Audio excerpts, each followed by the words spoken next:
जैन प्यारे छात्रों, कैसे हैं आप लोग? उम्मीद करते हैं आप लोग बहुत अच्छे होंगे। इस वीडियो में Bihar board class 10th NCERT math है, चैप्टर त्रिकोणमिति प्रश्नावली 8.2 और प्रश्न संख्या 3 हल करने वाले हैं। छोटा प्रश्न है, बहुत ही अच्छा प्रश्न है और समझना है आपको अच्छे तरीके से, और इसके बाद हम प्रश्न को हल करेंगे। और यदि आप लोग चैनल पे नया है तो चैनल को सब्सक्राइब, लाइक और शेयर कर देंगे। बेल आइकन को दबा दें, वीडियो का नोटिफिकेशन आपको समय समय पर मिलती रहेगी। तो चलिए दोस्तों, पहले हम पढ़ते हैं प्रश्न को और उसके बाद हम प्रश्न को हल करेंगे। ठीक है, चलिए। तो प्रश्न नंबर 3 है आपका बाबू, यदि tan इंटू ए प्लस बी बराबर √3, इधर है आपका tan a माइनस बी बराबर 1/√3।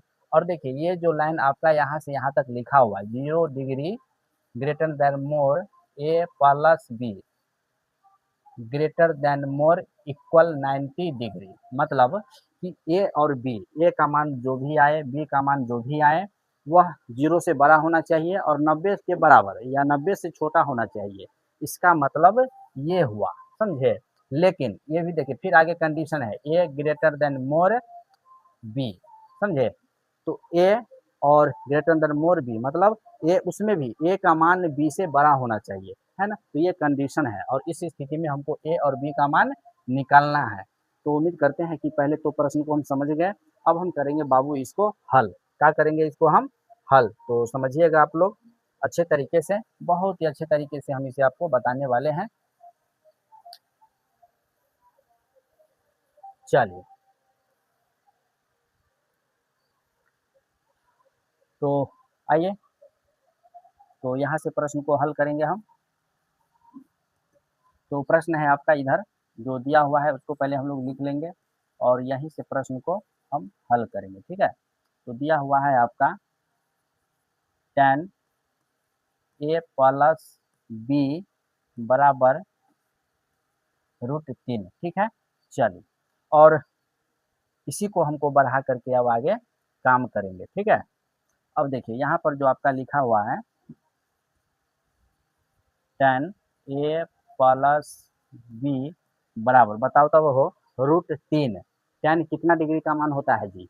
tan 60 डिग्री का। तो जहाँ पर ये √3 लिखा हुआ है तो उसके जगह हम लिखेंगे बाबू tan 60 डिग्री। बोल समझ में अलो तो हनी लोग के? tan से tan बाबू कट गेलो, है ना। तो इधर बन गेलो अब तोहर समीकरण a प्लस बी बराबर 60 डिग्री। ये हो गया आपका समीकरण 1। क्या हो गया? ये समीकरण 1 हो गया। ठीक है, अब जो दूसरा, फिर ये तो इसका काम हो गया। अब आते हैं बाबू इसमें, दूसरे वाले में। ठीक है, तो फिर हम लिखेंगे यहाँ,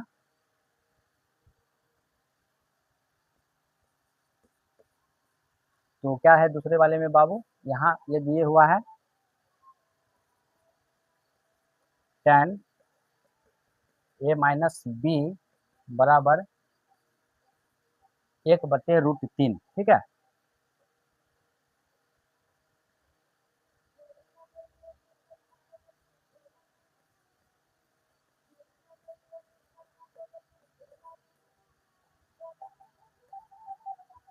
हाँ, tan कितना डिग्री का मान होगा बाबू 1/√3? तो tan 30 डिग्री का मान। ठीक है, तो आप यहाँ लिखेंगे tan 30 डिग्री। ठीक है,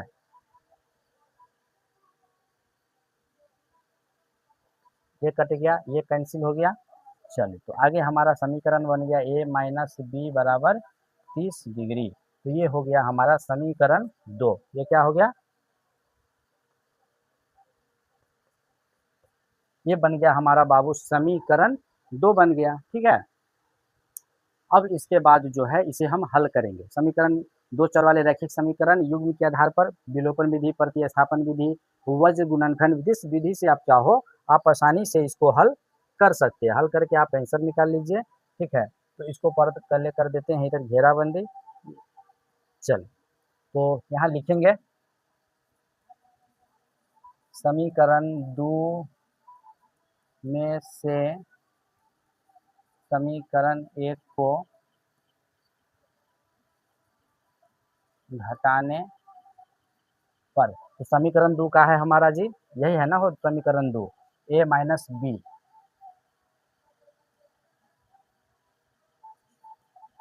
a माइनस बी बराबर 30। ठीक है, उसके बाद पहला समीकरण हमारा यहाँ है जी, पहला समीकरण ए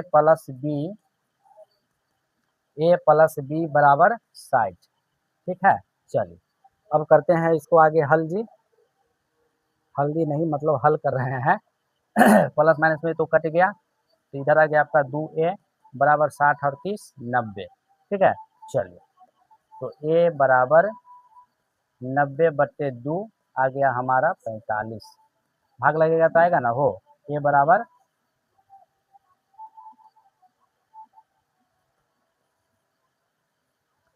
अब a बराबर हमारा तो 45 आ गया, ठीक है। अब इसे a का मान हम रखेंगे समीकरण 1 या 2 में, तो अब यहाँ जो है हम लिखेंगे समीकरण 1 में a का मान कितना 45 रखने पर, तो समीकरण 1 का है जी हमारा, समीकरण 1 देखिए यहाँ पर है, तो समीकरण 1 पहले हम लोग आराम से लिख लेंगे जी, धड़फड़ाना नहीं है एकदम। तो समीकरण 1 है हमारा a प्लस बी बराबर 60। अब हम a की जगह क्या रखेंगे जी, 60 है, a की जगह रखेंगे 45। ए का मतलब मान के रिप्लेसमेंट कर देंगे, a के मान को क्या करेंगे जी, रिप्लेसमेंट कर देंगे, ठीक है। a की जगह रखेंगे आप 45, इसका रिप्लेसमेंट हो गया जैसे पहले करते थे। अब बताओ लोग, तो अब हम क्या करेंगे, 60 में से 45 को घटाएंगे, इसको हम कर लेते हैं थोड़ा ऊपर, है ना। तो आगे हल करते हैं अब, तो b बराबर 60 माइनस 45, तो इस प्रकार से हमारा आ गया बाबू कितना 45 है 15,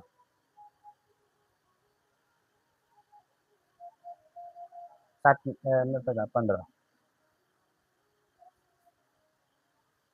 ठीक है। तो ये का मान आपका आ गया कितना, आप नीचे जो है ना लिख लीजिए आप आराम से, कोई दिक्कत नहीं है। अतः a बराबर 45 और b बराबर 15, है ना। ये 15 है जी, कंफ्यूज नहीं होना है, ठीक है। तो उम्मीद करते हैं कि आप अच्छे तरीके से, अब देखिए यहाँ पहले जो कह रहा था कि a का मान b से बड़ा होना चाहिए, देखिए a का मान 45 और b का मान 15 है ना, तो b से क्या है बड़ा है ना जी, तो इस प्रकार से हमारा यह प्रश्न हल हो गया, ठीक है। अब उम्मीद करते हैं कि आप बेहतर तरीके से समझ गए होंगे और आप इसका स्क्रीनशॉट ले लीजिए, और यह प्रश्न बार बार बोर्ड में पूछा जाता है, तो आप इसकी तैयारी अच्छे तरीके से कर लेंगे। तो जय हिंद, जय बिहार। कोई दिक्कत है तो आप कमेंट करके ज़रूर बताएंगे।